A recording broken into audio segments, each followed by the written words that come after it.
স্বীকার করে অনেক কষ্ট করে দাঁড়িয়ে আছেন। আমি সবার প্রতি কৃতজ্ঞতা জ্ঞাপন করছি। যথেষ্ট সময় শেষ হয়ে যাবে।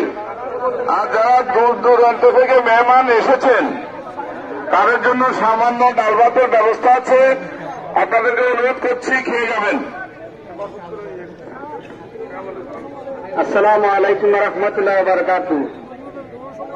আমি প্রথমে ক্ষমা চেয়ে নিচ্ছি আমার ভাইয়ের জানাজা আগত সকল মুসল্লিদের কাছে যে সময় একটু দেরি হওয়ার জন্য, যে সবাই আমাদেরকে ক্ষমা করে দিবেন। আর আমি কি বলবো, আমার ভাই, আমার বড় ভাই, আমরা 6 ভাই ছিলাম, তার মধ্যে আমার এই ভাইটা চলে গেছে। আমার ইমিডিয়েট বড় আমার ভাই রাজনীতি করতে সবার সাথে চলাফেরা করছে, অনেক সময় হয়তো ভুল ত্রুটি হয়েছে, আমরা ছোট, আমরা তো আর জানি না।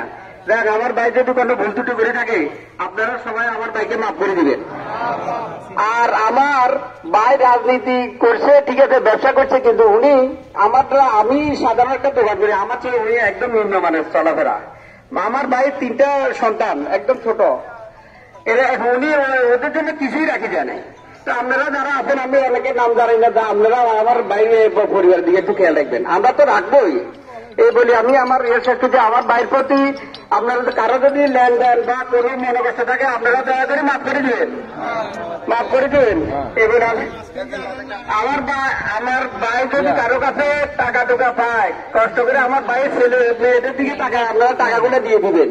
আর আমার ভাইয়ের কাছে কেউ পাইলেও আমরা আছি, এখানে আমার বাইরে বড় বাইরে আছে, তারাও আছে। এই বলে আমার বক্তব্য শেষ করছি। আসসালামু আলাইকুম রহমতুল্লাহ।